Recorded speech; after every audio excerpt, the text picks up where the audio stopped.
Grâce au progrès de l'électronique et de l'informatique, les ingénieurs sont désormais capables de collaborer avec des médecins.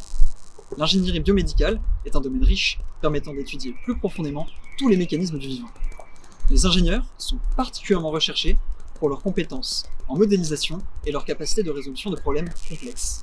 L'ingénierie permet alors d'aider les médecins aussi bien à préciser un diagnostic que de trouver des méthodes de traitement ou de rééducation plus performantes. C'est dans cette optique que notre client nous a contactés avec le but de développer un dispositif innovant en lien avec son domaine d'activité, la rééducation des patients atteints de troubles temporomandibulaires. Dans le cadre des projets ingénieurs de notre école, nous avions pour objectif de concevoir et développer un dispositif permettant de mesurer les caractéristiques essentielles de la langue. Nous avions pour tâche de déterminer ces indicateurs et de réaliser un prototype les mesurant. Voici le dispositif d'aide à la rééducation de la langue répondant à toutes les contraintes qui nous sont imposées. Sa fonction principale est de mesurer la force et la surface de contact de la langue avec ce support. Nous avons décidé de permettre au patient de jauger sa force d'appui grâce à un indicateur placé devant lui.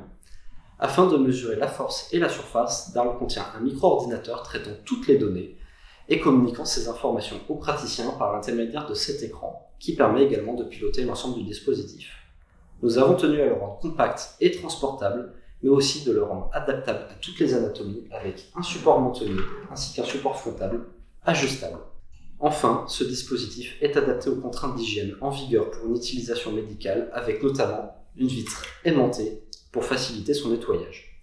Je vous laisse en compagnie d'Adrien qui va vous expliquer l'algorithme de traitement des images pour la mesure de la surface. Notre client utilisait une méthode de mesure de la surface de la langue qu'il savait être peu précise. Il a donc fait appel à notre équipe et à nos compétences en tant qu'ingénieur pour réaliser la même tâche de manière automatique et plus performante. Lorsque le patient applique sa langue sur le support, nous prenons une photo à travers la vitre. Cette photo passe ensuite par plusieurs étapes de pré-traitement et de traitement de l'image. Donc lors de ce procédé, la photo est d'abord traitée pour n'obtenir qu'une seule de ses composantes, qui est dans notre cas la plus intéressante, la composante de saturation. Vient ensuite une étape de seuillage, donc de détection de contours, pour obtenir globalement les formes dans l'image. Après plusieurs traitements, nous obtenons une cartographie des différentes régions de l'image, dont notre zone d'intérêt qui est l'attache de la langue. Et dans un dernier temps, le but est de repérer laquelle de toutes ces régions correspond à l'attache de la langue.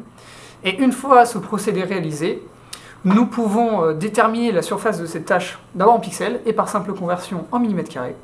La valeur est alors renvoyée à l'utilisateur. Le prototype devra, en parallèle de cette mesure et de ce calcul, être capable de déterminer la force de la langue contre cette vitre. Et ainsi, je laisse Jules expliquer plus en détail ce procédé. Notre client a pour besoin de mesurer la force avec laquelle la langue appuie sur le support. Après de nombreuses recherches documentaires, nous avons choisi d'opter pour l'usage de jauges de contrainte. Les jauges de contrainte sont des outils qui mesurent une pression exercée et la transforment via un élément piézorésistif en courant électrique. Ce courant est ensuite conditionné et traité par notre micro-ordinateur afin d'en dégager une correspondance avec une valeur de force. Cette correspondance est établie en étudiant la plage dynamique des jauges de contrainte. C'est d'ailleurs la raison pour laquelle nous avons choisi les modèles Groove plutôt qu'un autre. Ces modèles ont également l'avantage d'être compatibles avec notre Raspberry via un convertisseur qui facilite le traitement de l'information. Nous avons choisi de placer ces 4 capteurs aux 4 extrémités du support afin d'obtenir une cartographie et une valeur moyenne de la force appliquée par le patient. Je laisse à Morgane, notre responsable conception, le soin de vous décrire la structure du dispositif et comment nous l'avons conçu. Si Darl a cette forme si particulière, c'est parce que nous l'avons pensé comme léger et facilement transportable, comme demandé par notre client afin qu'il soit utilisé en cabinet. Intégrer toutes ces fonctions dans un caisson compact nous a demandé une réflexion sur la forme que prendra notre dispositif. Nous avons donc conçu notre prototype sur le logiciel de modélisation 3D et de conception SolidWorks. La forme finale du dispositif est le résultat de longues discussions et d'allers-retours avec notre client pour que le prototype livrable corresponde le plus possible à sa vision du projet. Ceci nous a permis de modéliser certains éléments séparément puis de les assembler dans le logiciel. Nous avons par exemple conçu certains caissons pour une impression 3D, tandis que d'autres ont été découpés en laser.